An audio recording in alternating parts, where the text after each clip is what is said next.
Welcome to the deep dive video update. This is a video where I do a lot of different videos throughout the week, and those charts that I didn't use that much, or maybe I stopped using throughout the week, I put them into this video.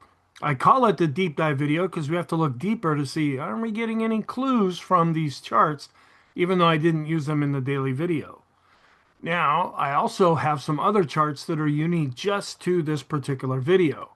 And this is being prepared for Monday, September 29th. The first chart I showed just in this video, it's a long range look at the VIX. The VIX is on here, but I turn it invisible after placing a 50-period exponential moving average on top of it to give us an idea of what is the general range of the VIX. Ever since we started coming down with the VIX in early 2023, we were going down with stocks as the VIX was going up. And as the VIX started to drop, stocks were going up. And now we've established a lower range here. And we're still well below that 20 level with the long-term chart, still suggesting that in the bigger picture, according to this sentiment gauge, the market is still positive. Also, we like to look at what is the momentum of the VIX. I haven't been using this all that much because the VIX been pretty sleepy lately. It's still under 20. That's the big thing. But when this thing really gets moving, I like to put this MACD on here to say, okay, what is the basic direction of the VIX doing? And we're kind of drifting up a little bit here, but we're not really seeing any conviction in the overall movement. So I dropped that out of the daily video. A similar thing here with the VIX, how fast is it moving? Where if we go above the 70 level or below the 30 level, that means we're going up or down really quickly. We're right about in the mid-range right now. Then we look at a ratio between the VIX and then there's the VVIX, the volatility of the VIX, and then do a study down here based on 50 period moving average, where this is continuing to decline. And the context of this is that the S&P has been going up and as this has been going down. And so for right now, that's still taken as positive. Another sentiment gauge is the Ulcer Index. Did tick up a little bit here, but we're still below this moving average. I only show this in the daily video if we get above the moving average. And then we look at the volatility of stocks, which is the VIX, and do a ratio with the volatility of bonds, which is the MOVE Index. This has been a little bit of a concern lately as we've been going up with interest rates and down with bonds based on price.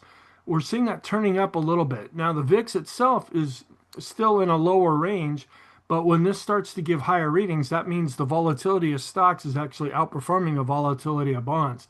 Now, we are concerned about volatility right now, but not based on what we're seeing with the VIX. There's another chart that I usually show in this video because it rarely tells us anything.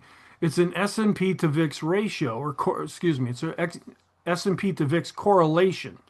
And we're getting a high reading from that. And that's suggesting there's fear in the market. We're not seeing that in the VIX. We're not seeing that in other fear gauges that we look at.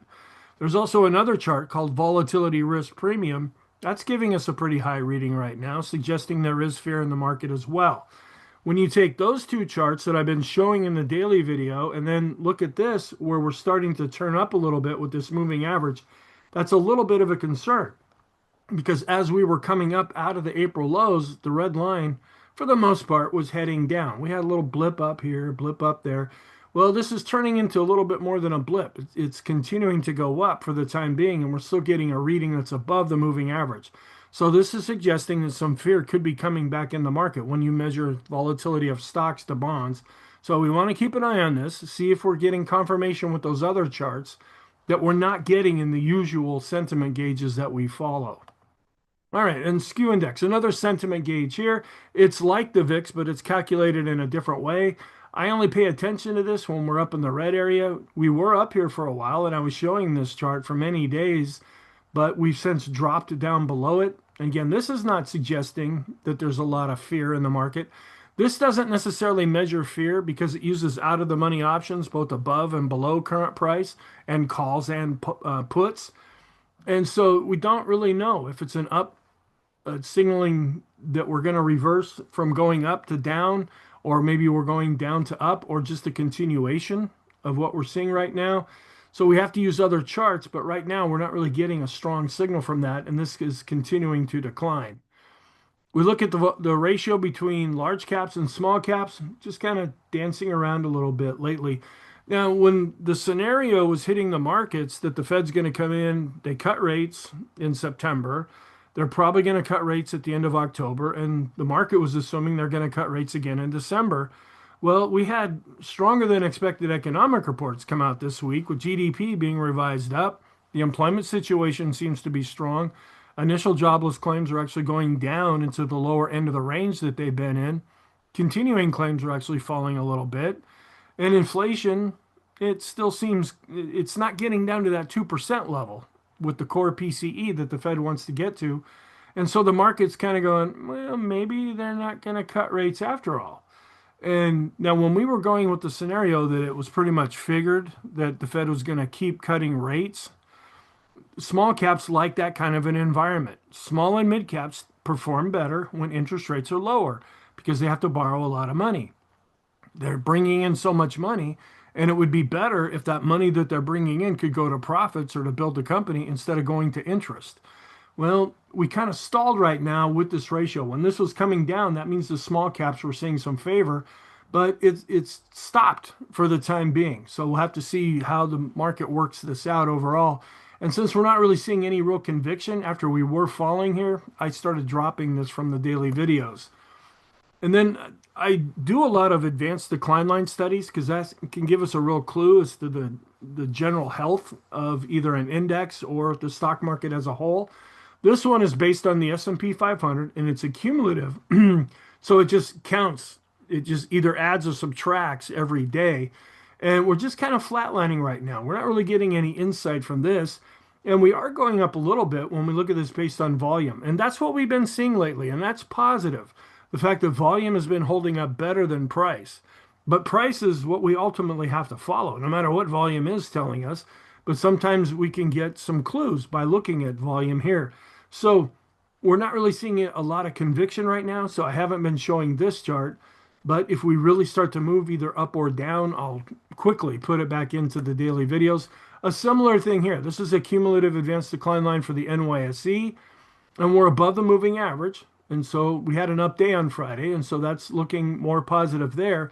Then this is what we call a regular NYSE advanced decline line, calculated in one way. We did start to come back down, but we're still above the 50-period moving average. This is another NYSE advanced decline line that's calculated in a slightly different way.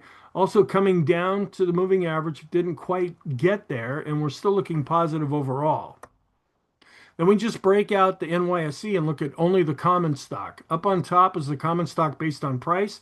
Not really breaking out, but not really breaking down. When we look at it based on volume, a little bit more strength here. If you go back, we were kind of going sideways here with price. We've been actually going up here based on volume, and that could be positive when volume tends to lead price. And this comes and goes depending on if we're hitting one of these moving averages or not. This is large cap growth and ETF. We're above the moving averages. The moving averages are going up. And we did come down here right at the beginning of September where we dropped down right to the moving average. And this, combined with some other indexes that we follow, ended up providing support, and we were able to bounce up out of that. And so until we really break to the upside and set a new all-time high, if we do that, I'll probably use it in the daily video. If we come down here and hit this moving average, this is a 50-period moving average, and this green one is a 100 and the red one is a 200. So it's longer term, but this is still looking positive, but we are seeing a bit of a pullback right now. Risk on, risk off. I was showing this a lot. When this is going up, that means that folks are willing to take on more risk, which means the market's usually going up at that point. We stalled out for a little while here, then we broke to the upside, and now we're starting to come back down. Now, what's interesting is we had an up day on Friday, but this still went down. Typically, what will happen when we are up with the S&P, this will also be up. A little bit of a negative divergence there, but it's only one day, so we'll keep an eye on this. If we continue to go up with the S&P and this continues to go down, that might mean that the market is getting more defensive. Then a similar approach here. High beta, these are the high flyers. Microsoft, Google, Apple, the stocks that everybody likes to own when they're going up. Well, when they're outperforming low beta stocks, which are more conservative stocks, they tend to hold up better when the market's going down. When the high beta stocks are outperforming, this ratio really goes up. And it was going up, but now it's coming down. And again, on Friday, we had an update, but this ended up coming down again. Not sure if that's the beginning of something or just an anomaly of Friday's session, but you would expect with the update that we had, this would have gone up as well. It actually went down. We'll keep an eye on that. This comes and goes out of the daily video quite often, whether if it's really telling us something. And this I just show in this video, just percentages from the major lows back in 2022, 2023, and then back in the spring of 2025, and the percentage that we've moved up since those lows. Momentum stocks kind of floating around right here now when we do a ratio with the S&P. You'll notice that these stocks held up better when stocks were screaming to the downside. And now that we're coming up out of that, they've been kind of going sideways. There's other stocks that are actually showing good momentum as well. And US versus international stocks tending to drift higher a little bit here. We were drifting up, but then we've kind of went range bound with this overall ratio lately. We're not really breaking out anymore, and we just kind of chopping along sideways. But this is showing a general improvement because when this was going down, that means US stocks were underperforming international stocks. And if you look at other videos that I do, like the intermarket analysis video, emerging markets are doing quite well. Europe's not doing all that great right now, but the emerging markets are, and that's what's really been helping the overall market and actually keeping this from coming down because the US has been going up, emerging markets are going up even more. If the US markets were outperforming, this ratio would go back up, but it's continuing really to go along sideways. Technical alerts, these go from Monday all the way up to Friday.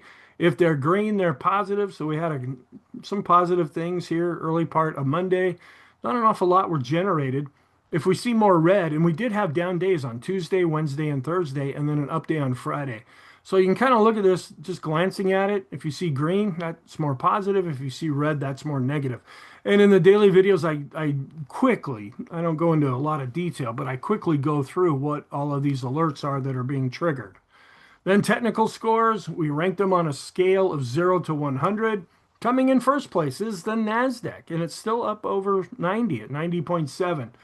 Not really breaking out here as far as the technical score, but it is holding up quite well and looking the strongest right now.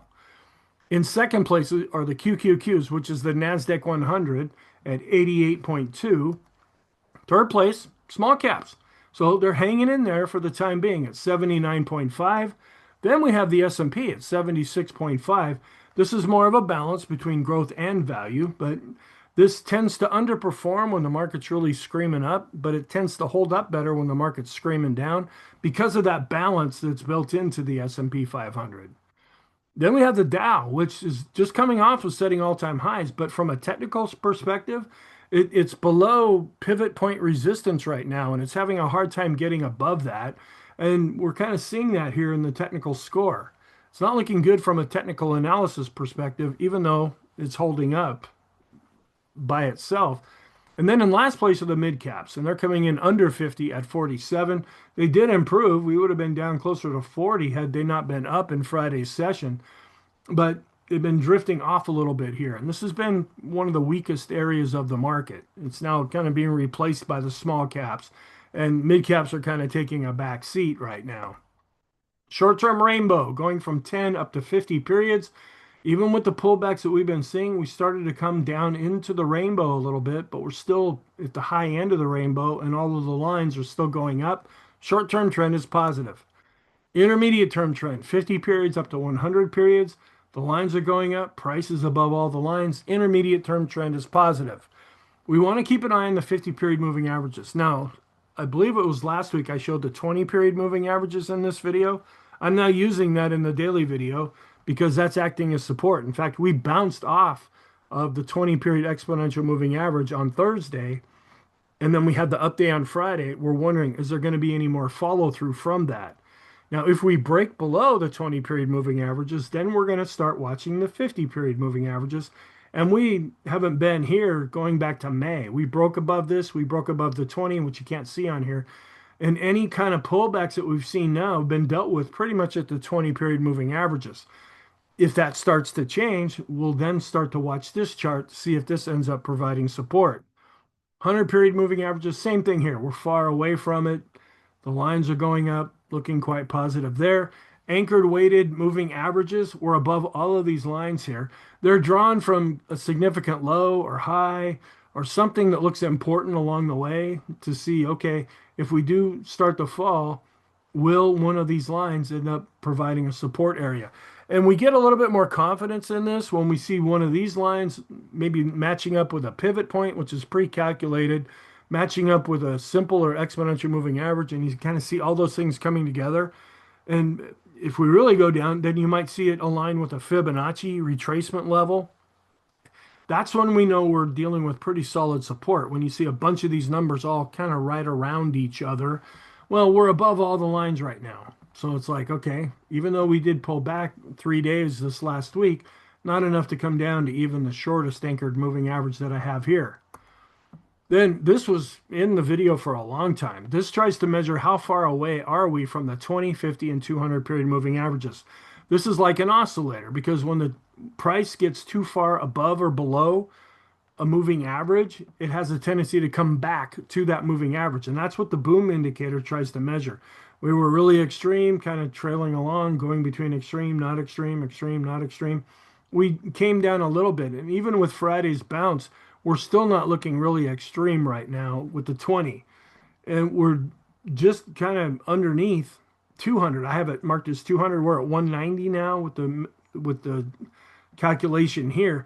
We're not too far away from the 50 period moving average. Now, if we continue to go up, these will probably get triggered, and I'll put this back into the daily video. CMB composite, in September, we were using this as the market was going up. Now that we've been coming down, this has dropped down. I only pay attention to this when we get a positive or negative reading.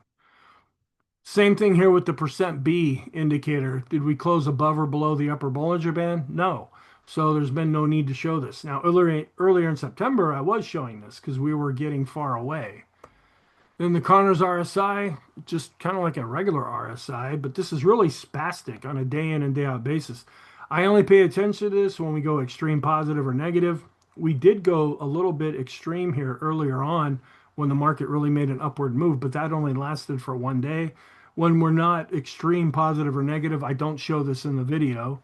This is percentages here, and I have to eyeball this, so they're far from exact here.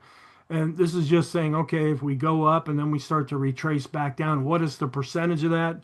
Because money uses that, the smart money especially, and they say, okay, maybe a 3 to 5% decline.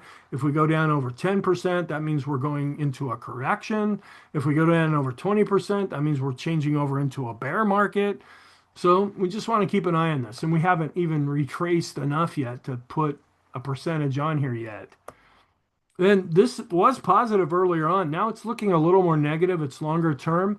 It's a 10-day average of the highs and lows for the S&P. We were really coming up. We got above this green line, which that is where we use it like an oscillator, meaning that we're overextended to the upside. But that can also mean good intermediate to somewhat long-term momentum to the upside as well. Because you can see other times when we were just camped up above this as the market was really strong and going up. Well, this has been falling down, even though the S&P hasn't really crumbled all that much. This is some internal weakness that we're seeing in the S&P for this to be dropping the way it is. We would like this to go back up. Now, if we actually keep dropping here and drop below 50, that would actually turn this negative. But we're kind of a ways away from that now. And we keep an eye on the S&P 100 and then just look to compare it with how is that shaping up with the price of the S&P 500. The S&P 100 is outperforming. I have other studies that show that on a ratio basis. This just tries to see, is there anything out of line here? And they're pretty much lined up with each other now. Mass index not generating a signal. We only pay attention to this if we get up to the red dash line and the blue line. We're not there. We're trying to go up, but we're not there yet. And standard deviation, this is how fast we're going up or down. This measures speed. And we're below the moving average and declining right now, so there's been no need to show this chart. Praying bottom fisher, this is a buy signal. When the black line crosses above the red line, we're going down right now. Point and figure chart, we didn't really see an awful lot of movement throughout the week. So we didn't see any new X's or O's drawn in. And we're still working off of a ascending triple top breakout that was generated back on August 13th. And when you see a lot more X's, that means the market's going up. If you see a lot more O's, then that means the market's going down. If you've never seen one of these before, it might look like a football chart here. And long-term rainbow from 50 periods up to 250 periods, the lines are still going up. Prices above all the lines. The long-term trend is positive. Long-term oscillator here, the special K, we're above the red line and going up. That's positive. I don't show this in the daily videos because we didn't even get a signal for all of 2024. And we only had two in 2025, at least up to this point. Then this is an apples to oranges comparison. We look at the S&P 500, which is the black bar chart, and compare it with the NYSE advanced decline line, where they were getting a little disconnected a bit from each other here. The red line was coming down faster, but now we're starting to come back up with the red line as we went back up with the bar chart in Friday's session. So we'll see if are we going to see any more follow through to the upside and then see some more strength coming back into the red line. Weekly chart of the S&P, weekly chart of the German DAX, neutral again here because the S&P's been doing well. The German DAX is not going down, but it's just kind of hit a top here and just kind of bouncing up and down a little bit. And it's starting to underperform the S&P. Where earlier on in 2025, the German DAX was way outperforming the S&P 500. Support and resistance, this is the Ichimoku cloud, still looking positive here. The green line's above the blue line's above the red line, and we're above the cloud. So unless we start to see these lines cross or we come back down into this green cloud, there's been no need to show this one. We look at the VIXN, which is the volatility for the NASDAQ 100, picking up just a little bit here. We're seeing the moving average starting to turn up just a little bit on the bar chart, and we're still above the moving average here with the line chart. So we'll see if that picks up some volatility in the S&P itself. And then this is similar to the large cap growth ETF, the QQQs. I have some moving averages on here that sometimes may act as support. We actually came down to the 50-period moving average back at the beginning of September. We saw that other support that held, and we were able to get back above that. Because sometimes, even though I follow the S&P, and that's really what I focus on, we might be hitting support or resistance in another index. And so we want to keep an eye on these other indexes to see if we're getting some insight as to what's happening inside the S&P. Then we look at the S&P on top, and this is a growth to value ratio. The Qs to diamonds, growth to value, and still pretty strong here. Now, when this is a pretty high correlation and we're seeing this going up as the S&P's been going up, that tends to be more positive for the market. That means growth is outperforming value. The Dow, which is just coming off of recent all-time highs, but the transports continue to lag. They're just kind of chopping along sideways. That's the red line that you see here. Then we want to keep an eye on the banks, the regional banks, and then we do a sector with the financial, a ratio with the financial sector. And we're actually looking okay here. We generated a recent golden cross with this ratio. We're coming back down to the moving averages, but it hasn't really fallen apart here. It has some damage that it has to repair. This is when Silicon Valley Bank went under, and then we had Republic Bank, and then New York Community Bank, and this ratio has been a little gun shy since then. And if we're more positive on the market, we would like to see this ratio going up, meaning that the smaller banks are actually outperforming the financial sector. The bank ETF just kind of chopping along sideways right now, not breaking out, not breaking down currently. Also kind of going sideways here when we look at the energy to 10-year bond ratio. Even though energy had a really good week, so this ratio went up a little bit, it's not breaking out. And we've been pretty much range bound going back to the early part of 2023. Gold to the S&P ratio, this has been going up. Gold's doing really well right now. Silver's even doing better. I pay attention to this chart if we're going to come back up to this downward sloping trend line here, but we're still a ways away from that. Emerging markets, you can see here how they've been outperforming developed markets, which would be European and US markets. And they're kind of settling down right now, but they were starting to outperform. Now, earlier on in 2025, we saw emerging markets actually underperforming. And now they're starting to show a little bit of an improvement here. Then we look at the 10-year yield in the US, subtract the German 10-year yield. That gives us this line up here. and we look at the US dollar index, we're seeing this strengthening. When I did this video a week ago, we were coming back up, not quite to this blue area. Now we're coming back up here, and for some reason, this has a pretty high correlation. And this tries to show us international interest rates combined with the US dollar. And there's a pretty high correlation most of the time between the top chart and the middle chart. So when this goes kind of down into the red area, it's like, okay, something going on here. When it's up in the blue area, that's more normal because that's what we see most of the time. The German DAX, which is kind of drifting down, it's actually dropped below its 50-day moving average. And then we do a ratio. US stocks to German stocks. We have been coming up. Now, coming down a little bit here as the S&P's been under pressure. But the bigger picture is that the US stocks, after bottoming last spring, bouncing around all over the place, we finally have been able to go back up with this ratio. Rate of change charts, this is long term, 250 periods, and just kind of coming down a little bit here now. This is also 250 periods, but it goes back farther. For the most part, when we went down in April, we started to drop below zero, and we've been coming up off of that now. And we're still, for the most part, going up with this. So that's longer term positive. Then bonds, and I explain this every week here. We look at cash to 3 to 7 year bonds. Now, if the market is concerned about inflation and interest rates going up, this ratio would be trending up. Now, we did go back up here, but we're still in a downtrend. We only came back up to the 50-period moving average. Now, if this continues to go up because the market's worried about inflation and maybe the Fed's not going to cut rates and the economy is really strong, so they might have to actually come in and raise rates, this ratio would continue to go up.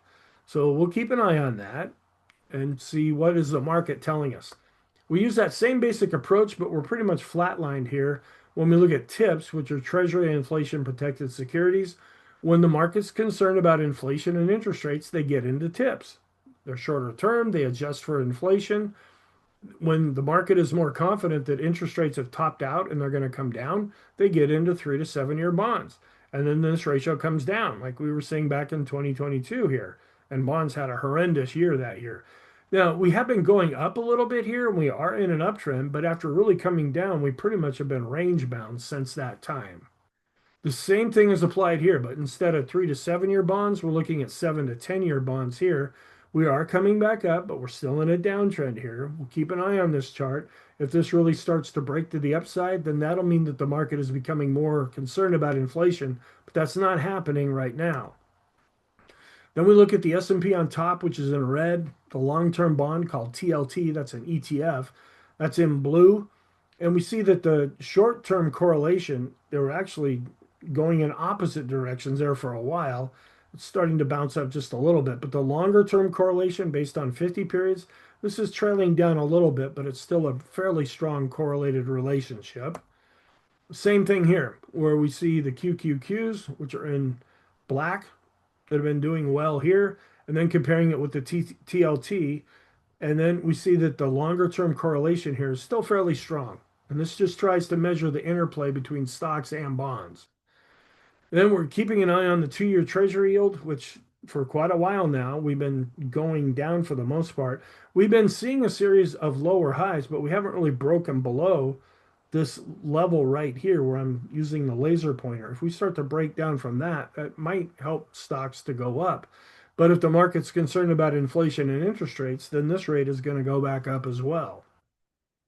Retail, huge part of the US economy. We actually start with the middle chart here. This is retail all by itself, still in an uptrend, even though it pulled back here. We're coming down to about the 50 level with the RSI.